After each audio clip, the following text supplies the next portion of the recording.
ఏంటక్క cocoa friends హడావిడి మామూలు లేదుగా. ఆంటీ లేదు బ్రో, అందుకే చిల్ అవుతున్నావా? అయితే నేను కూడా జాయిన్ అవుతా. కాళ్ళు ఇరుగుతాయి, పో బయటికి. ఏంటి అక్క, అమ్మ 10 minutes లో ఇంటికి వస్తుందంట. ఎరిల్లు అయినా ఇల్లు మొత్తం పెంట పెంట చేశారు కదక్క. కొంచెం హెల్ప్ చేయరా. ఇవన్నీ సర్దేశాయి, నేను ఈ మాప్ తో క్లీన్ చేస్తా. దాంతో అవదురా, 360 degree మాప్ యూస్ చేయి. దానికన్నా సీన్ లేదక్క, ఇదే బెస్ట్. సరే చూద్దామా, normal spin mop versus self wash spin mop. చూద్దాం ఏది ఫాస్ట్ గా క్లీన్ చేస్తుందో. నార్మల్ మాప్ లో వాటర్ ఫాస్ట్ గా దక్కి అయిపోతాయి, ఇంకా ప్రతిసారి వాటర్ చేంజ్ చేసుకుంటూ ఉండాలి. కానీ ఈ స్క్వేర్ మాప్ లో వాటర్ ని యాడ్ చేసుకుంటే ఫ్రెష్ వాటర్ సెంటర్ కంపార్ట్మెంట్ లో స్టోర్ అవుతాయి, ఇంకా వేస్ట్ వాటర్ ఈ సైడ్ కంపార్ట్మెంట్ లో సెపరేట్ అవుతాయి. అండ్ దీని ఇంటర్నల్ బ్రషెస్ మాప్ ని స్పిన్ చేసినప్పుడు ఆటోమేటిక్ గా క్లీన్ చేస్తాయి. అండ్ ఇది స్క్వేర్ షేప్ లో రావడం వల్ల కార్నర్స్ లో ఈజీగా క్లీన్ చేసుకోవచ్చు.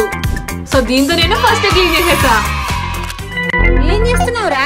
మా నాకేం తెల్లమ్మా, అక్కే నేను చెప్పినా వినకుండా ఫ్రెండ్స్ తో పార్టీ చేసుకున్నాడమ్మా. ఏంటలా చెప్తున్నావు? Link in bio.